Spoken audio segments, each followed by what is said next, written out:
If you invest in a Vanguard target date retirement fund, you may have noticed that December 29th, your target date fund crashed maybe as much as 10 or 12%. Well, spoiler alert, you didn't actually lose money. I'm going to break down for you what happened, why it happened, and whether it's good or bad and what it actually cost you.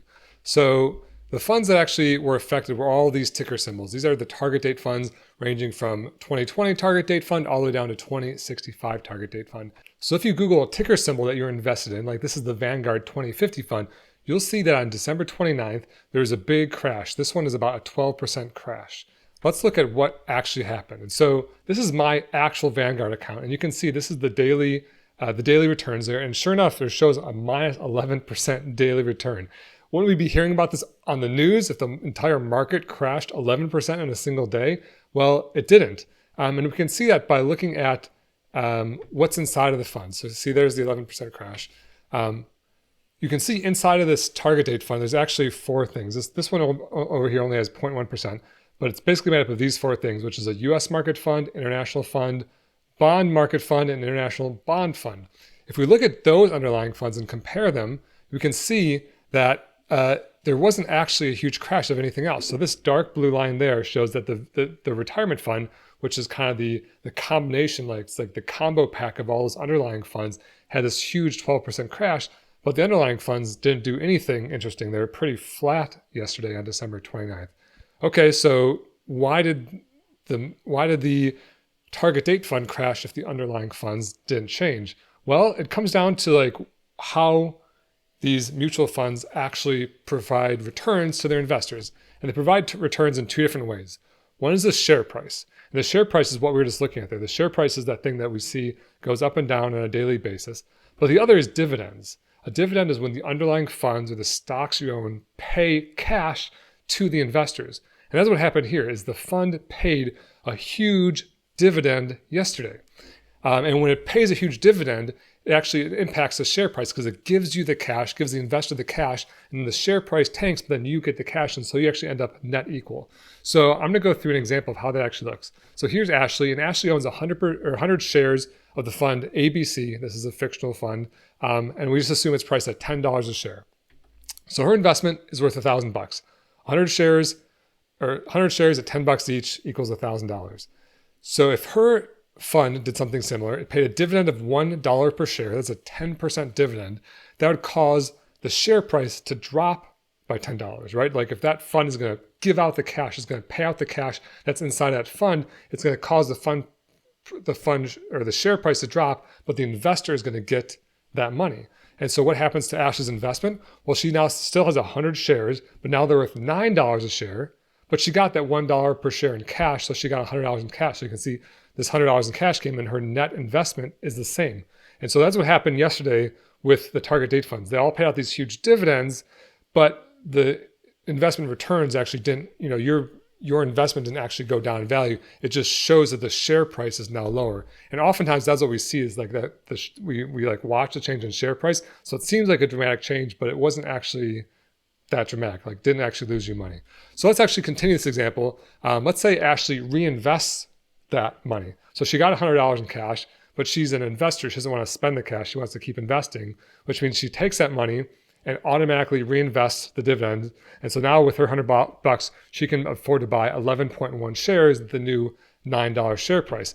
What would that do to her investment? Well, it would actually stay the same. So now Ashley still has her 100 shares plus her new 11.1. So she has 111.1 shares times $9 a share equals $1,000. So you can see this whole process of paying out the dividend didn't actually impact Ashley's investment. She still has the $1,000, and now she actually has more shares, and they're slightly cheaper per share, but her investment value is the same. So what does that look like in real life? Well, again, back to my Vanguard account, you can see right here, my target date fund, VFIFX, paid out a huge capital gain of $10,000. You see I've got about $114,000 in this fund, and it paid out a $10,000 capital gain. And then down here, you can see it actually reinvested. So even though the share price went down, I got a lot more shares by reinvesting that capital gain. Okay, so does this have any impact? Or what about taxes? Well, it might actually have a small impact in terms of taxes. So there's actually two main different types of accounts that it might impact. One is retirement accounts. This is if your fund is inside of an IRA, a Roth IRA, a traditional IRA, a 401k, a 403b, any sort of special tax favored account. This has zero impact.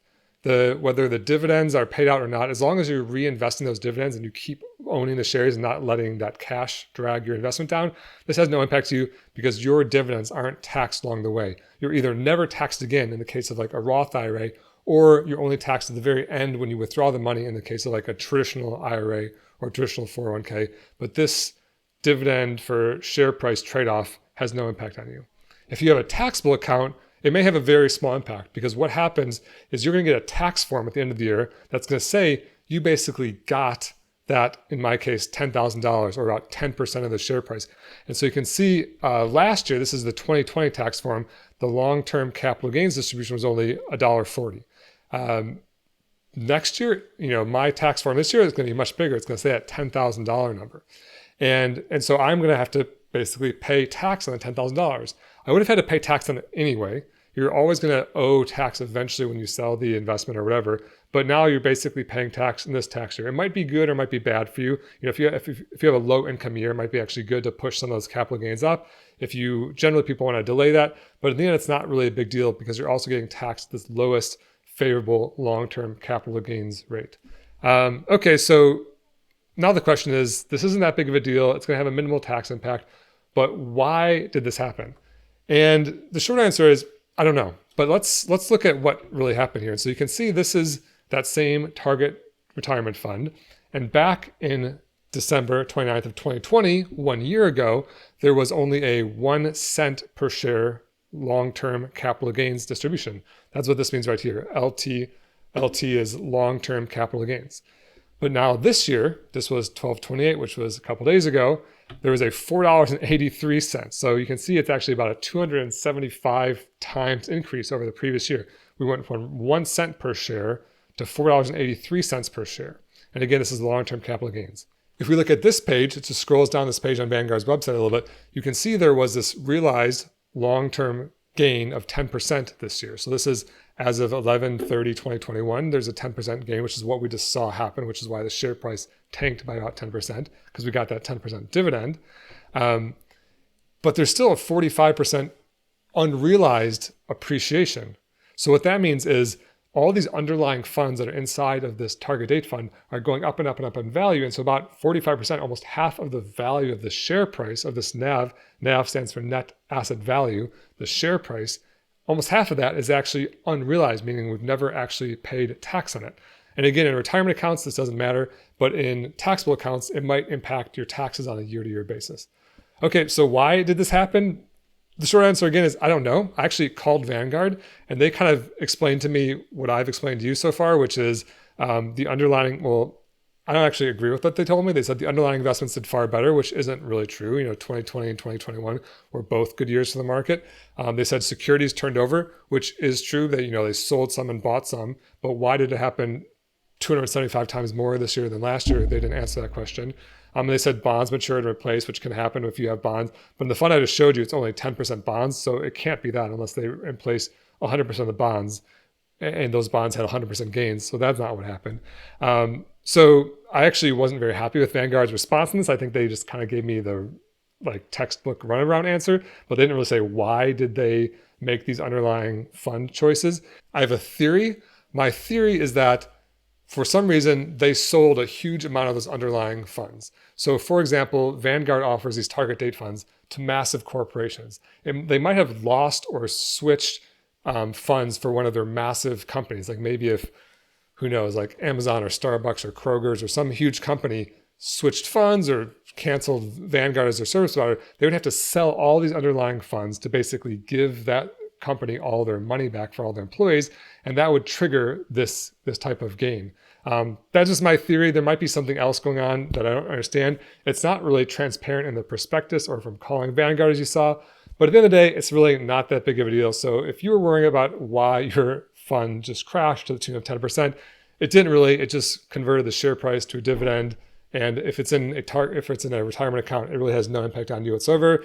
The takeaway is not to worry too much about those share price changes and just look at your total investment or the growth of your total investment, and to make sure that dividend reinvestment is turned on so that you don't end up with a bunch of cash in your account.